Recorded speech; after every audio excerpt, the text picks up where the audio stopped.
Welcome to part 2 of Trucking TV's special about the Volvo FL with Simon Waspe. This time we're taking a 10-minute drive around the yard before getting down to the history with part 3.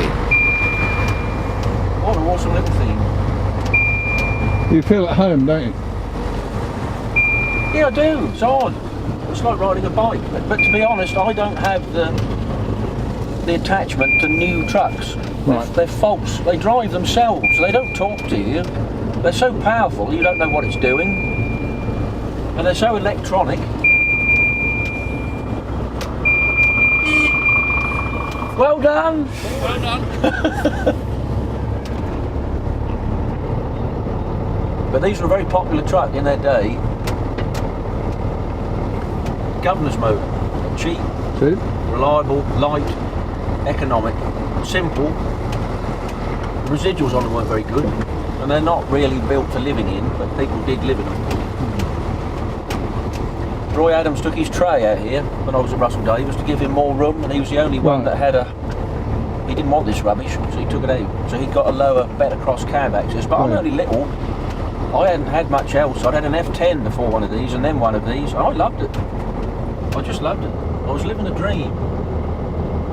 I can climb up on the bunk, I can get over there.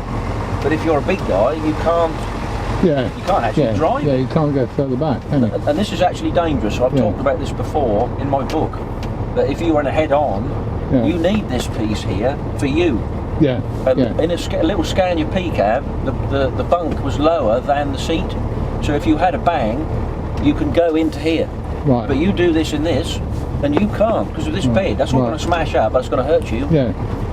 But the answer is don't have a head on, and think about what you're doing, look, think. That's the secret of driving, I think you're right. is being aware, looking as far as you can see all the time, and not looking anywhere for very long. See, what's he doing? Is he coming back or is he stopped? I've got to think about that. There's somebody in there. There's too much traffic on the roads now. You can't drive safely all the time, because if you make yourself a space, someone comes in it. That's right. And too many drivers drive too close to each other. They don't give themselves time to react. They've got to get home and watch EastEnders. Don't do that stupid way. An idiot driving me over. Well done! What did you say? He said, don't do that stupid waves. Idiots do that, the V8 crew. It's a big thing about V8s. Oh, right, yeah. I don't want to get too personal. No.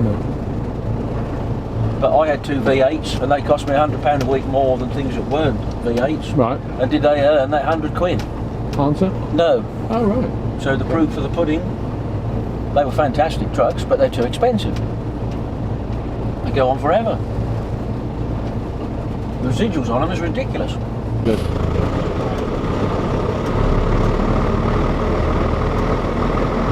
And this has got air suspension, which is better than springs. Okay, so that's drivers that standing about doing nothing.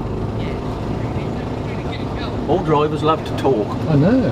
Because they don't, do they? I know. They spend most of their They don't spend any time 8, with people, 9, do they? 10 hours alone. Yeah. And it's quite a lonely thing, really. Mind you, I say that, or they don't. You can't say things like that. Some drivers love to talk. Some like to be quiet and left alone. Join us again for part 3 when we'll be hearing about the FL's heyday. See you soon.